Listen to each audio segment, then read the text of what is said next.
You're listening to Thunder and Lightning on SuperTalk Mississippi, covering Mississippi State sports like nobody else. With Sports Talk Mississippi's Brian Hadad and Robbie Faulk of On3 Sports. Now get ready for Thunder and Lightning. This is Thunder and Lightning here on SuperTalk Mississippi. Brian Hadad and Robbie Faulk here with you on a Monday morning. Thanks for joining us here at SuperTalk.fm or wherever it is that you get podcasts from. We appreciate you guys out there, our great listeners, especially our servicemen and women out there taking care of us. I want to thank our sponsors over at Strange Brew Coffee House and Churn and Spoon Ice Cream. Start your day the right way with a trip to the drive-thru over at Strange Brew Coffee House here in Starkville or at Brupolo over in Tupelo. It would be a little weird, Robbie, if Brupolo was in Basin. That would be a little weird. Wherever you are in our great state, you can enjoy Strange Brew Coffee each and every morning. It's just a click away at strangebrewcoffeehouse.com. The Mississippi Beef Council wants to remind you that beef, it's what's for dinner. It's going to be cold this upcoming weekend. So if you're not going to be in Starkville for the Mississippi State-Kentucky game, a great way to warm up is to fire up your grill and stand next to it and cook a steak while you're standing there. Or go to a restaurant that has central heat, and they'll cook your steak for you. One way or the other, I'm just telling you, you should eat a steak this weekend. I ate a steak this weekend, and it was fantastic. So wherever you go, whatever you're thinking about, make sure that beef is on the menu this weekend. Beef, it's what's for dinner, thanks to our friends at the Mississippi Beef Council. Restaurant Tyler, Starkville's flagship restaurant. Lunch, dinner, Sunday brunch. The best meal in town is at Restaurant Tyler. Restaurant Tyler, packed Saturday night. Packed. You couldn't get in. It's so packed. Great to see that. We love to see our local businesses thriving, especially the ones who are kind enough to sponsor with us here on Thunder and Lightning. Don't let that deter you, though, from your New Year's resolution to eat at Restaurant Tyler more often. So next time you're out and about, lunch, dinner, if you're out on a Sunday after church, you want to get a great meal, you know where to go. You go to Restaurant Tyler. College Corner, collegecornerstore.com is the place to find the maroon and white merchandise that you are looking for, and I know that you're looking for it. It's cold outside. Maybe it's time to get a new pullover, a new hoodie, a new sweatshirt, and get it with the logos that you want to have on there, the state script, the interlocking, or the M over S. Getting closer to baseball, you know it's going to be cold those first few weeks. Get ahead of the game with a purchase from College Corner. 2 locations in the Jackson area, Ridgeland by Fleet Feet, Flowood by the Half Shell, or you can shop online, collegecornerstore.com. Priority One Bank, 16 locations to serve you throughout central Mississippi. Let PriorityOneBank.com be your guide. They'll show you not only where they're located, but they're going to show you how they're going to help you invest, manage your money, prepare for the future. Now more than ever, you need answers about your money when you have questions. You don't want to wait around. You can't afford to be on hold. That's valuable time that's getting wasted. You need a level of service that you're only going to get with Priority One Bank. Let Priority One Bank make you their priority. You may notice some sound issues today. Let's get ahead and let everybody know that this is one of those things, Robbie, and we have this problem a lot where I didn't change anything and you didn't change anything from the last time we recorded in the studio, and yet somehow one of the microphones doesn't want to work. So Robbie is in another office here at the SuperTalk studios, the palatial SuperTalk studios. And he just got him. We got him on the laptop mic. So if there's a problem, we're going to blame whoever was in this office before us. Well, people don't sign up for this podcast to listen to it for the quality. We know that. Not sound quality, video quality, or the quality content of what we're saying. Yes. Why do they listen? I don't know why they tune in, to be honest with you. They're just here. It's to see our handsome faces on YouTube. If you haven't subscribed to our SuperTalk YouTube channel, please do that. You can watch this podcast every morning. And if you're like, what can I get to get me really jolted? I need something that's going to get me out of bed and say, I got to do something with my life so I don't end up like those guys. Thunder and Lightning is here for you. We get it. If that's the kind of motivation we bring, so be it. So be it. Absolutely. Mississippi State basketball provided some motivation. They provided some belts to Heine's on Saturday as the men absolutely use whatever verb you want. Manhandled, dominated, destroyed, embarrassed South Carolina on Saturday. 85-50. State led by as many as I think, I guess 35 might be where it was. Maybe 36 at one point. Gosh, at one point the game was 28-6. We were over the 10-minute mark in the first half before South Carolina got into double figures. Just in every shape of the word, State destroyed this team. But what gets me about it, Robbie, is watching that game and being there, I never thought that State was just, I knew they were in control, but I would never have said they were on cruise control, right? I would have never told you that, hey, this is about as good as this team can play. They played well, don't get me wrong, especially on the defensive side of the ball. But they could. I felt like there was even more that they could have done. They could have won by 40 plus without really trying that much harder. To me, it just shows where this team's ceiling is going to be, and that's really, really high. Now up to 13th in the net. Enough teams lost on Saturday and Sunday that I expect State to maybe creeping towards the top 15 and getting closer to the top 10. A 2-0 week, and they'll be in the top 10 next week. That was a scary performance from Mississippi State. The rest of the SEC had to take a little bit of notice of what they saw in Starkville on Saturday. When you talk about the SEC this year, and South Carolina, I think, has an argument of being I guess you could say the worst team in the SEC. That they have the most losses at this point. They're 10-4. Yeah. But it's not a terrible team. That's the thing about it. We've looked in the past years, and last year we could look at Missouri and say that is a god awful team. I don't think you can say that about South Carolina. I think this is a team that's talented. They're well coached. We know Lamont Paris is a really good coach. This isn't a terrible team. Mississippi State absolutely smoked them. I mean, blew them off the court, 43-18 in the first half. Mm-hmm. One of the most dominant halves of basketball I've ever watched at Mississippi State. And like you said, I mean, it didn't really feel that way. I never felt like, I guess late in the half when I think they went on a 10-0 run in the last minute and a half. That was I was just about to say that, Robbie, that was that little stretch there where it went from 33-18 to 43-18 in the literal blink of an eye. That was about as good because everything, it was defense turning into offense. Hubbard not on the floor either. Hubbard didn't play the final 8 minutes, I believe, of the first half because he got a second foul, so they pulled him out of there. And State was it just didn't matter.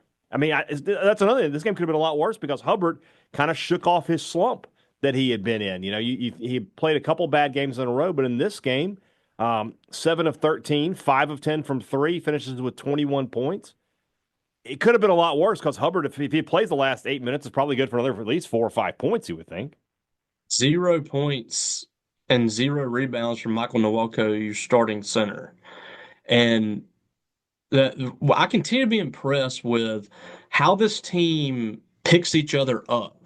They play so well together. They look like they've been playing basketball together for 4 years. It looks like a veteran team, and they're not. I mean, Cam Matthews has been here for a long time. This is just Josh Hubbard's second year.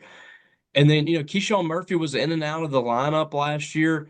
It's not like this team has been playing a lot of basketball with each other. They're in their 14th, 15th game at this point as a team, and where most of these guys have been playing together, and it just looks like they're a cohesive unit. It's been really impressive. They did turn the ball over 10 times, which is, they've been a team that's kept it in single digits, but that's not egregious to me. I think that's fine. But you just didn't see, you look at the stats, and 10 block shots to 1 is a lot. They only had 8 more rebounds. 52-24 in the paint, I think, is where the game really shifted. Because I didn't think that South Carolina was able to do what they wanted to do. They wanted Colin Murray Bowles to be, a dominant post guy yesterday. And they felt like they could do that, but they couldn't. I thought State defended him extremely well. He had 5 points in 30 minutes. He did have 10 rebounds, but he just could not do anything. When he got the ball in his hands, he's turning the ball over. He had 6 turnovers in the game. Nick Pringle didn't make a big difference. What State did in the post, to me, was the difference in the game. Now, offensively, you look, and Josh Hubbard and Claudel Harris were really good. They hit 8 3-pointers together, and they had, nearly 40 points combined. But I thought Keyshawn Murphy to me was the key yesterday, and this is the continuation of just every game is different for Mississippi State. It's a different guy. It looks different. It's just it's amazing how it happens that way. But Keyshawn Murphy was 12 points, 6 of 8 shooting, 8 rebounds, 4 block shots, 3 assists, had a steal. Keyshawn was fantastic. He did all the little things that he didn't do in his first 2 years. That's what he's doing now.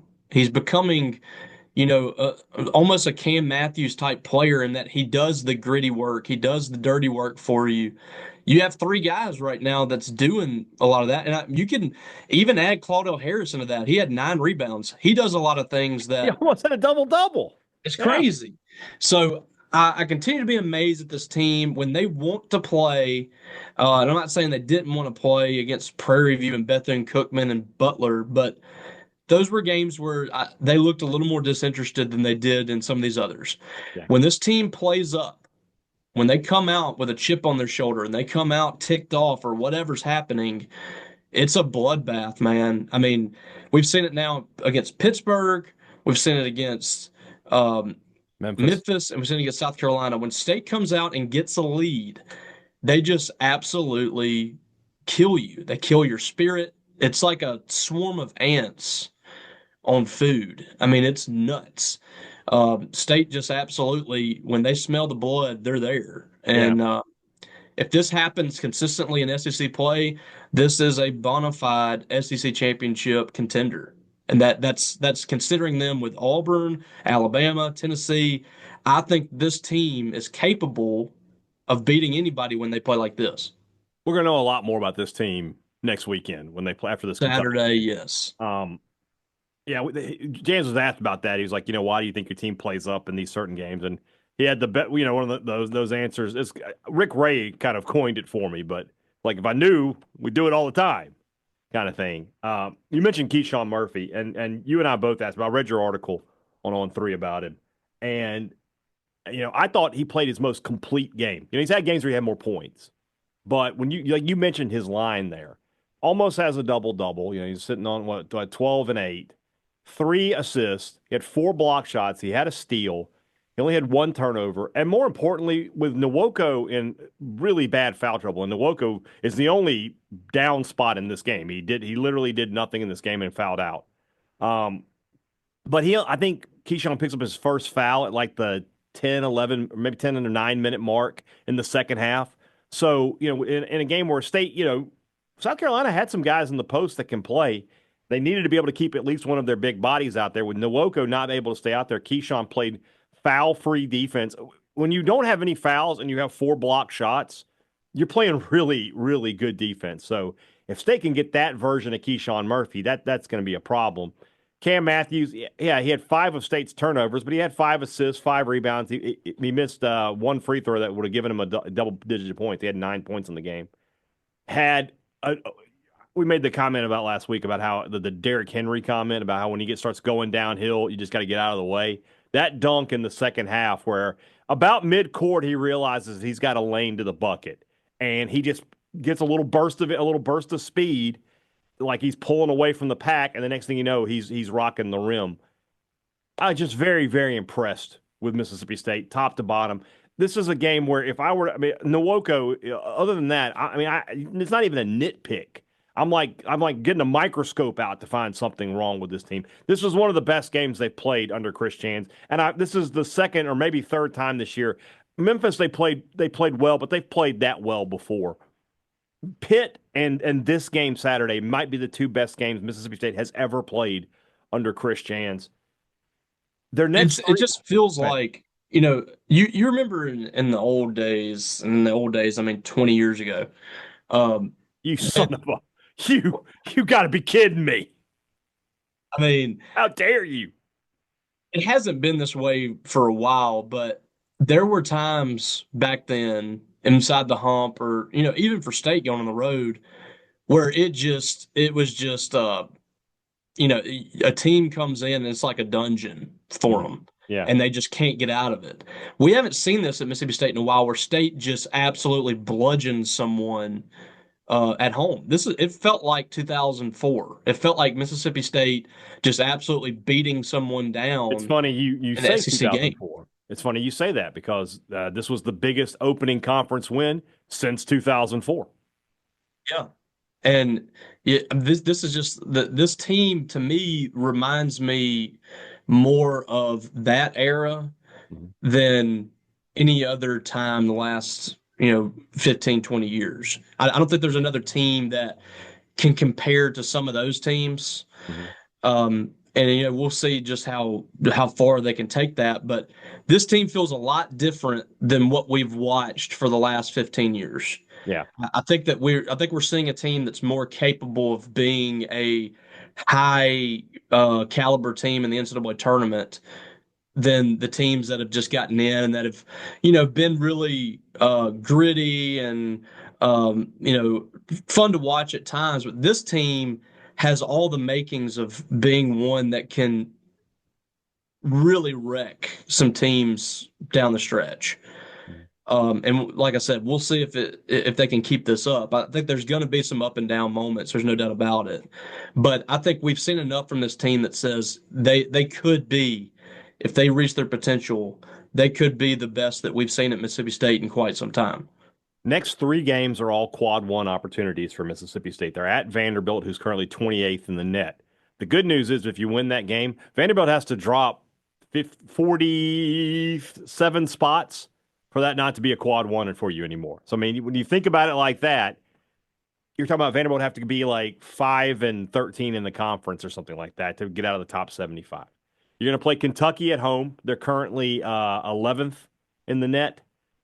That's going to be a quad one. They have to drop out of the top 25. So there's an opportunity that maybe that happens if they're not as good as you think. Their game Saturday against Florida, absolute insanity, 106-100 against the Gators. That did not go into overtime. Just two teams absolutely throwing bombs at each other. That's going to be a quad one game all year long. Then you're on the road to the number one team in the net, not the number one team in the nation, but the number one team in net, Auburn. That is likely. I mean, there's no way they're dropping out of the top 75. So if you somehow get a win there, that's quad one the whole way. The next game is against Ole Miss. They're currently 31st, which means they are quad two. Their next three games are Arkansas, or maybe I could be wrong on this. It's Arkansas, LSU, and Alabama. I know Alabama's the last one. I'm not sure the order of the other two. But if they win two of those games, they beat Georgia on Saturday. If they can win against Arkansas and win against LSU, and they're 3-1 when they come to Starkville, that is likely going to be a quad one game for you as well. So some real opportunities to make this resume look even better than it does. Like I mentioned earlier, State's currently 13th in the net. When you look at their big wins on the year, when you look at the three games that kind of stand out for State, Pitt currently 14th in the net. As long as they stay in the top 25, that's quad one. We'll see how that goes for them in the ACC, but that's a good Pitt team. They should be okay. Memphis is currently 33rd in the net. State would need them they would have to drop 42 spots for this to not be a quad one. They're not going to do that because they're going to dominate their conference, the American. SMU is currently 42nd in the net. They dropped 11 spots this week after they lost badly to Duke. But again, they would have to drop 33 spots out of the net for that to no longer be a quad one win for Mississippi State. So State is set itself into good position, and they have a ton of opportunities coming forward. We've talked about how strong the conference is. Right now, Robbie, of the top 15 in the net, 7 are from the SEC. Auburn is 1, Tennessee is 2, Florida is 8, Alabama is 9, Kentucky is 11, Mississippi State is 13, Texas A&M is 15. I feel like I'm running out of adjectives to describe how difficult and incredible this conference season is going to end up being. The good news for Mississippi State in here is this. You do have to go to Auburn and Tennessee. Kentucky's at home. Florida's at home. You got a home and away with Alabama. Texas A&M is at home. So you got some home opportunities here to get a chance to get home quad one wins is kind of rare, but that's where Mississippi State's going to be this year. Again, I can't stress enough. If you weren't at the hump, by the way, we talked about it a little bit last week. No students in town, for a Saturday 1 p.m. tip. Great crowd. Great crowd at the Humphrey Coliseum. I think this weekend's already a sellout for the game against Kentucky. Students not back yet, but I think a lot of people are just going to go ahead and come back to Starkville, and I think it's going to be a massive crowd, as good as it gets for Mississippi State. But I was very impressed. The buy-in is finally complete with Mississippi State basketball. I feel like I'm not saying anything like Noah Mashburn said. I'm not going to say that out loud, but saying it, Noah. Keep speaking it into existence. no, let's just calm down a little bit, just a little bit. But I'm on Noah's side here. I love Noah. Don't get me wrong, but what I don't want is a whiteout for Kentucky. Oh, no, absolutely not. We're not. I'm not having. We've seen enough. No, don't make it anything. They've already scheduled a whiteout. Game. The whiteout is I think it's against Missouri. People are already trying to speak it into existence. They're trying to make it a whiteout. Do that? You want to know why you would do that? Because you're stupid. If you want to wear white, wear do white. It, but don't call it a whiteout. Yeah, and we can't call it anything. No, it's just another game. They're just playing Kentucky. That's all that it is. Back to your conversation about like the net and all that. The thing is, we're not going to see teams drop tremendously in the net because they're all playing each other. Everybody's already like top 90 in the net. I think South Carolina was last, like 85 or whatever it was. Yeah, let me see what they dropped to. I haven't checked. And you look at they dropped to 92nd, so it doesn't affect. They'll probably drop in the hundreds at one point, but there's just not going to be a lot of like danger games for Mississippi State. LSU is the next one, Robbie. I'm sorry to interrupt, but LSU is the next one. They're at 60. So, and State plays them at home. So unlikely to be more than a quad 2 at best when you get there, but that's the next one. Everybody else, you're getting into the 40s. Thing for Mississippi State is just counting up wins. Yeah. I mean, at this point, if you can get to 8 wins, you're going to be in a great spot. You're going to be in a nice regional matchup, I think. Yeah. You're gonna have a pretty good number in front of your name. I feel like it's just about like every win matters a lot at this point. And if you start stacking wins, then you can just start moving up the ladder. I think with the way that the team played on Saturday, if they can play like that in games, 8 is low. I mean, you could talk about this team being an 11, 12-win team if they're going to play like that all season long. Which stat is more impressive to you? State shot 57% from the field. They only allowed 29% from the field, including 10% from behind the arc, 2 of 19 for South Carolina. They were a pretty decent three-point shooting team coming into this. Defense for me. I thought the defense sparked everything for State from the very beginning. They got 10 steals in the game. Yeah. And I just felt like the rebounding too, they were controlling the boards. 10 blocks. Wow. I thought the defense, what they did defensively and limiting, the game plan was perfect. They shut off Colin Murray Bowles. He didn't have, any control throughout the ball game. Instead had 17 fast break points. Mm-hmm. So they were getting out in transition. They were running. This is a team that can run. They can pick up the pace.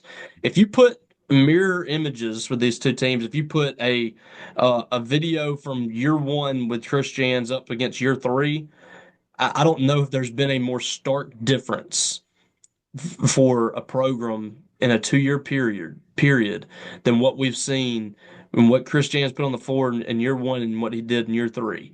And that to me tells you how great of a coach he is. It's a coach that we've talked about before, like these coaches, they'd rather lose their way or whatever. He's a guy that just wants to win. He doesn't care about his way. Now, one of the things he won't compromise on is effort and playing defense, but the style of play, the offense, the type of players that he recruits, he's going to do whatever it takes to win ball games. And that's what you've seen from him so far. So very good start for Mississippi State. It's a long schedule. There's a lot to get through. There's a lot of things that Mississippi State has to do to reach their goals, but it couldn't have been a better start for game 1 in the SEC than what we saw, especially you look back to last year and how disappointing that loss was to South Carolina.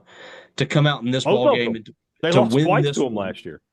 It was impressive. Yeah, really good win for Mississippi State. Bulldogs back at it Tuesday, 8 p.m. tip against Vanderbilt on the road. Robbie Faulk going to be there? Have you heard back from the Commodores yet? I haven't heard back, but I'm planning on it. Okay.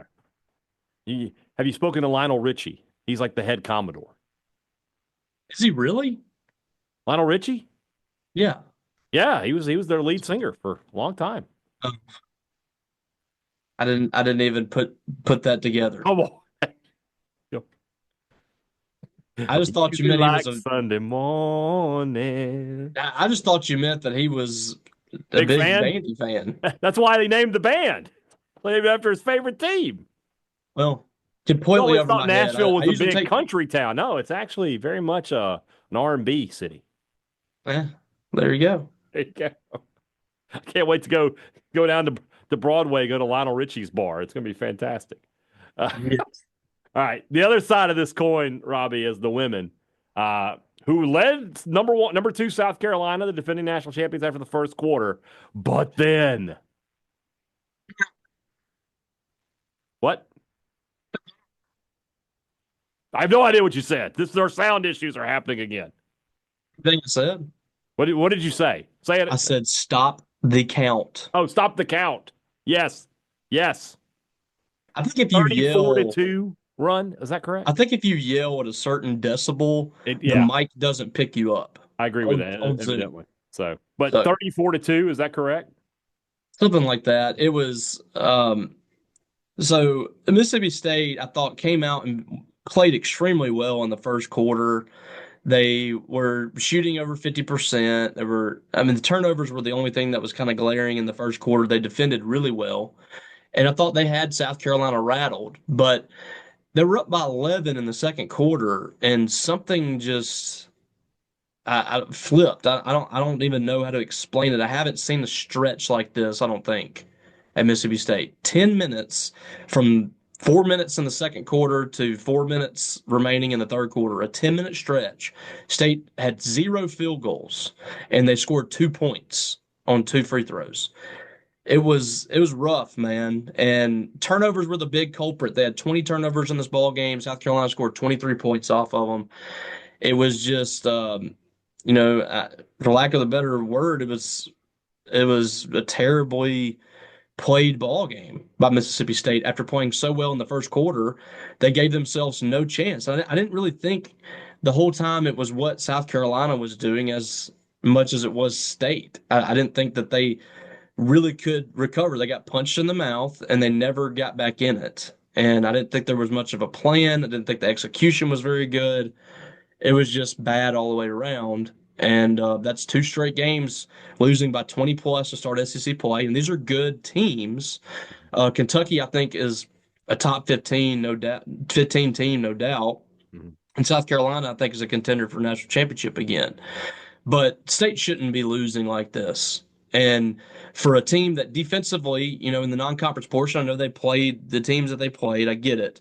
But they were top 10 in the country in most defensive categories. And now you've had back-to-back games where you've given up 10 or more threes. You've given up 90 or more points.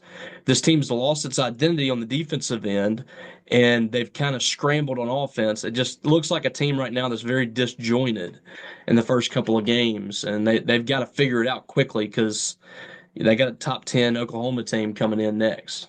You said this was going to be a tough start for Mississippi State, and with this schedule and the way it sets up, but they've played worse than you thought they were going to play, haven't they? I mean, I think so. I thought they would play better at Kentucky. That place has been kind of a house of horrors for Mississippi State. Even when they weren't very good, Kentucky State has still struggled there. And now you have a really good coach and you have really good players at Kentucky, and it was a bad matchup. But giving up 18 made three-pointers to a team that's 13th in the league in three-point shooting, it can't happen. And some of that was kind of fluky. I mean, Kentucky's not going to shoot like that all the time, but I just didn't think State played that game very well. And then this one, you just, it just looked like after they got punched in the mouth, they didn't really have a plan and they weren't adjusting.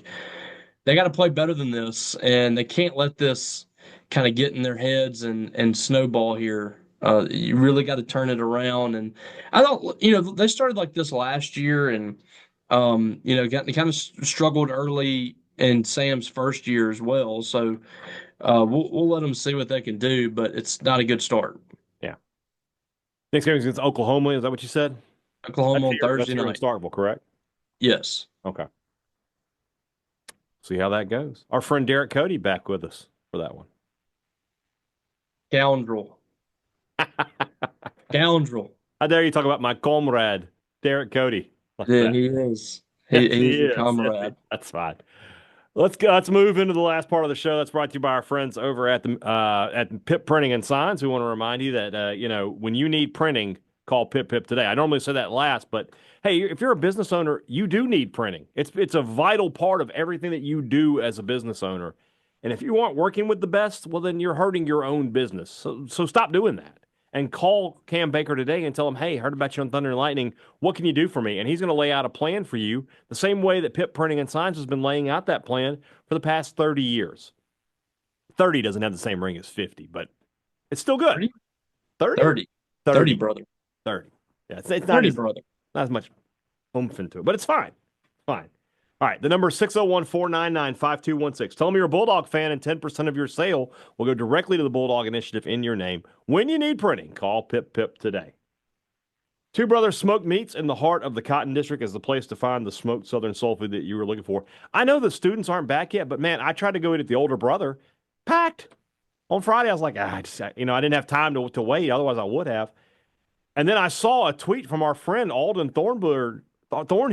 Never mind fancy sandwiches. They got fancy food happening. They had some sort of pork chop with. I was just like, what's going on? Pork chop come from? I thought they were just sandwiches. That's what I want to know. I want to know where that pork chop came from. No one had alerted I me that we had high-end food going on at the Older Brother. I thought it was just fancy sandwiches. And then I built my own pork rind nachos on Friday. I saw that. Oh yeah. Oh, I saw that you went to Two Brothers. Yeah, I saw that. I was having lunch with my family. Thank you very much.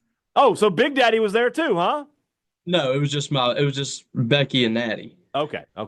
If I'm about to say, if I find out, I'm just gonna let you know right now. The day I find out that you and Big Daddy go to Two Brothers and don't invite me, that's the last day you're on this podcast. So let you know that. Me off. I'm just done because at that point, how can I trust you anymore?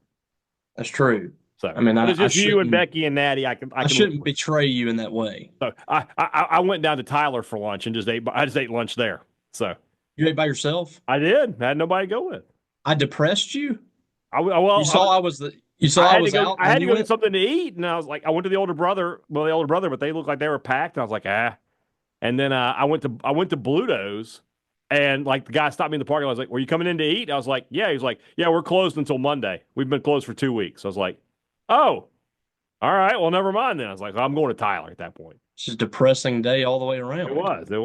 So, well, Two Brothers was excellent. Yeah, it looked on good. Friday. You look like you made some good choices on those nachos. They look good. Yeah, I was just kind of messing around with it. Yeah, that's the beauty of it. You can put whatever you want on there. I had some jalapenos on there, some lettuce for to get a little bit of healthy. Yeah, and then pork rinds.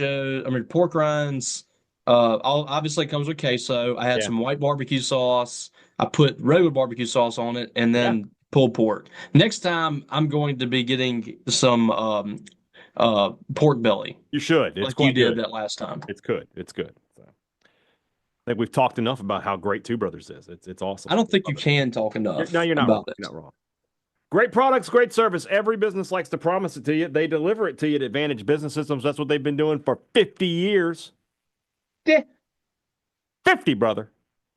Whenever you need technology for your business, if you need a new copier, a new printer, new laptops, new computers, call Advantage Business Systems and tell them what's up. They'll hook you up with the great name brands, great pricing. But more importantly, you know that the service after the sale is going to be there for you each and every time. And that's the difference that they give you. Anybody can sell you something. Who's there for you when things go wrong? The difference between being a neighbor and being a number.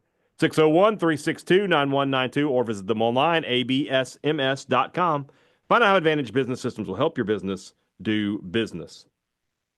Before you go to any games at Mississippi State, if you're going to be here this weekend for the Mississippi State-Kentucky game, before you go over to the hump, make a trip over to Maroon & Co. Maybe they've got that new piece of gear that you've been looking for. Like I said, it's going to be cold this weekend. New jacket. Maybe if you sit where we sit in the hump and it's 31 degrees up there, you need a new jacket.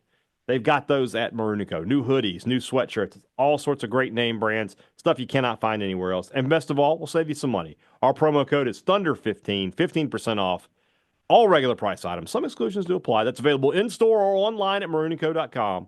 Before you go to the game, go to Maroon & Co. It's cold up My here. gosh.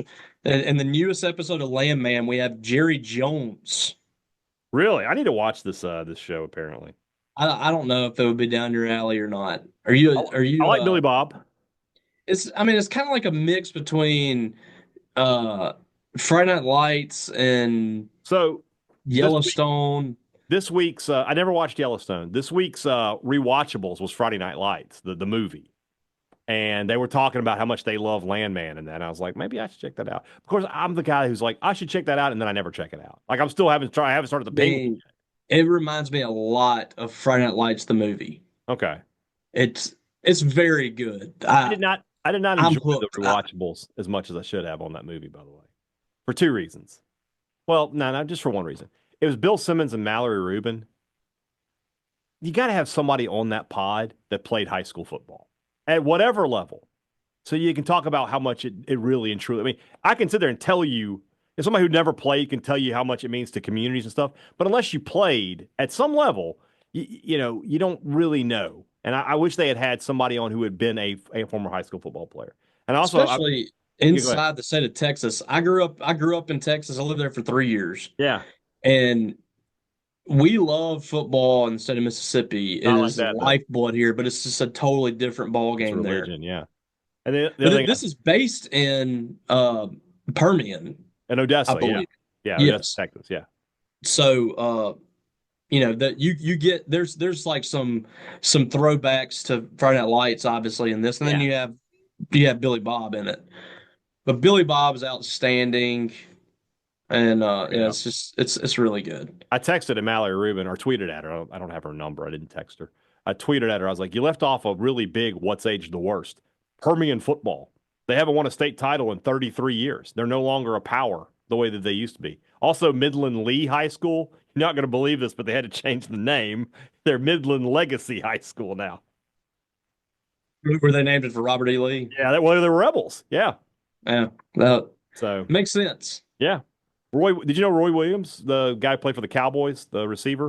He played at Permian back in the day. And Cedric Benson, the running back, he played at I didn't know Cedric Benson played at Midland. Played at Midland Lee, yeah. So I did some little bit of research. Apparently, we're getting off topic here, but that's fine. Apparently there was like a lawsuit in the city of Odessa that basically said that like there was gerrymandering, that the good athletes were going to go to Permian and the bad athletes were going to end up going to Odessa High School. And so apparently it was a Permian coach who like was the rat on this. So that guy's no longer allowed around town. And so that since then, Odessa High School has been better. If you read the book, Odessa High School was terrible. Permian was always good. Now they're kind of equal. And that area of Texas doesn't have the pack. It's all in like the Plano, around Austin, around Dallas, San Antonio kind of area. That's where the top schools are now. But you remember Baby Miles and you from Midland? Who paying you? Yeah. Yeah. They had some dirty politics back then. They did. I mean, it's football. State and Ole Miss. It's 100%. All right. Let's go to the transfer portal real quick. The news just broke. News just broke like 5 minutes ago that Squirrel White has committed to Florida State. Visited Florida State and didn't go anywhere else. So cross him off then. Go ahead. That makes me believe that there's probably some tampering involved there. Yeah, they got him in. Yeah, and also the whole notion that he was coming closer to home was complete BS. Pete Nakos has had some big misses this year. I like Pete. It's just that was a miss. Well, here's the thing. Here's what I'll say, because I was involved with that whole Jackson Arnold thing. Mm-hmm. There's so much like misinformation and there's so many people involved in these recruitments that you get things that counteract with each other, and like the agents are really the ones driving most of this information.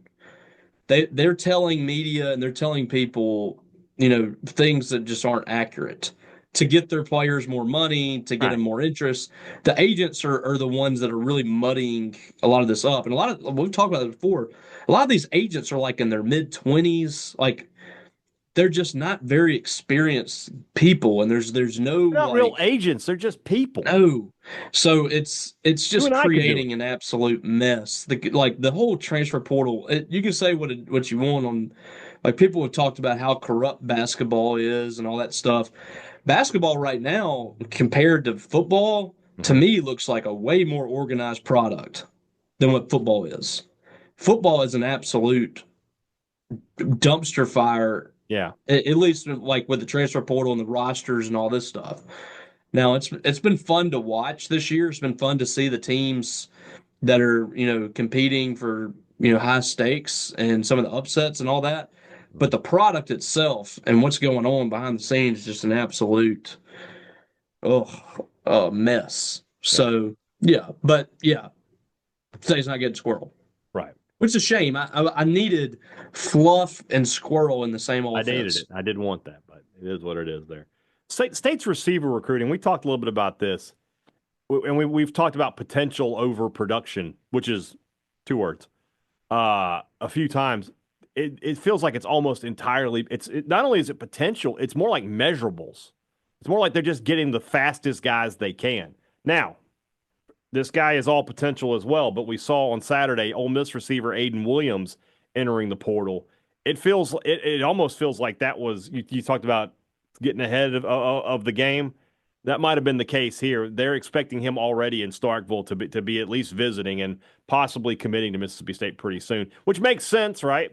Coming over from Ole Miss, just down the depth chart, because Ole Miss is so active in the portal. You're not going to play when they're paying Trey Harris and Juice Wells and all those guys the money they're paying them. I get that, but feels like he could come in and have an opportunity here to play in an offense that needs to find a top receiver.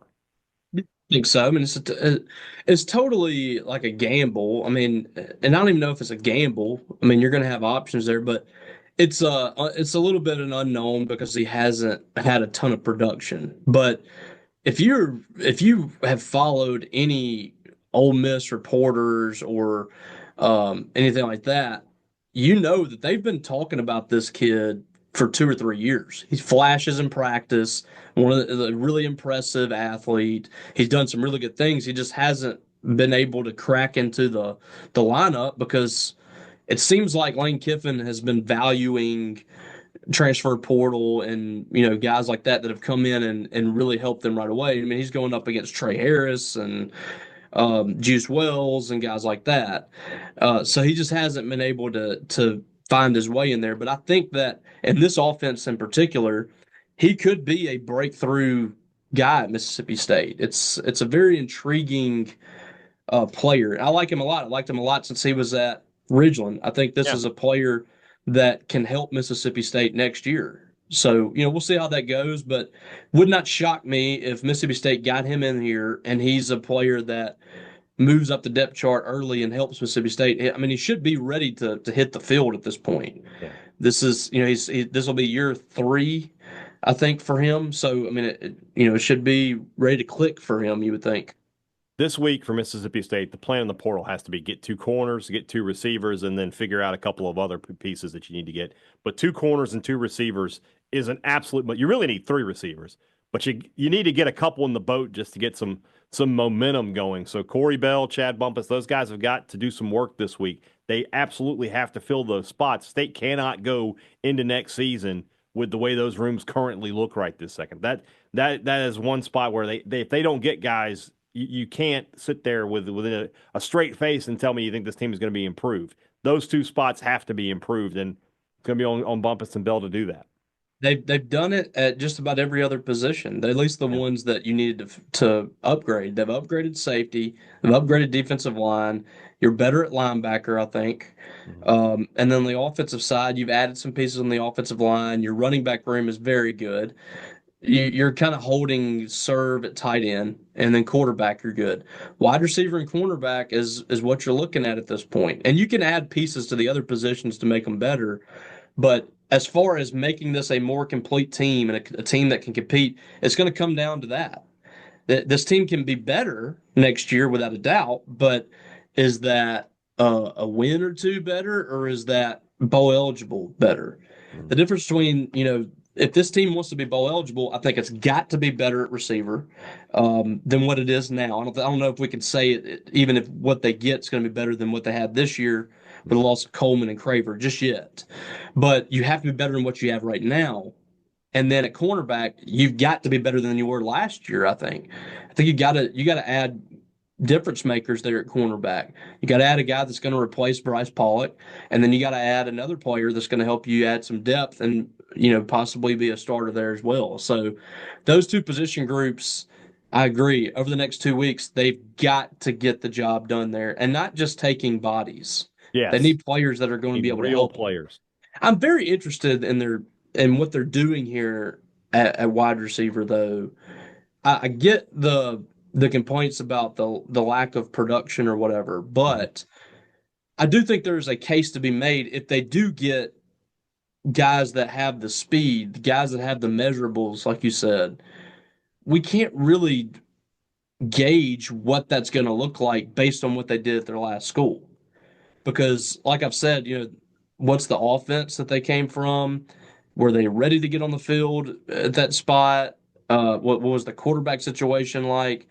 There's a lot of things that goes into it. When they entered this offense, I don't think there's any question that there's an opportunity for those guys to be a significantly better piece at this school than they were at their previous school. Yeah, so going out there and getting guys that are fast as lightning or quick or whatever, it could turn out to be great finds for Jeff Lebby and Chad Bumpus. And we've said before, we're going to give them the benefit of the doubt. We thought that they were going to get some good players. I'm willing to see what they do in the offseason during the spring, and then when we get into the season with some of the pieces that they do bring in. I'm willing to see what those guys look like in this offense before I, cast judgment in a bad way. Because I think Jeff Lebby has definitely earned the right to give a little bit of a benefit of the doubt when it comes to offensive skill players. Mm-hmm. I agree that he gets some benefit of the doubt, but at the same time, he was 2-10, so there's not a ton, not a ton of benefit. No, I agree, but I'm just thinking, personnel wise, evaluation. I'm going to live with his evaluations. Yeah, I absolutely am. I would like to see I would like to see them get one guy who's a little proven, just one. Yeah, I don't know if that's what's frustrating about it is that they haven't really been in the game right with legit wide receivers that entered the portal that had really produced. That's kind of you're going after upside on some of these players. So that is a little bit, to me, a little frustrating. Mm-hmm. But at the end of the day, it all boils down to the production on the field when they get here, and that's what they're going to be judged by. Agreed. All right. As we told you yesterday, or told you last week, tomorrow's show is the Robbies, our annual year-end awards. So I will send out some polls, and we'll get the voting in on that. I guess I need to go ahead and start doing that now that I think about it. Yeah. So you've waited a long time. I totally forgot. Yeah, but we'll get it done. Don't worry about it. All right. Talk to you guys again tomorrow. For Robbie Faulk, I'm Brian Hadad. Thanks for listening to Thunder and Lightning here on SuperTalk, Mississippi.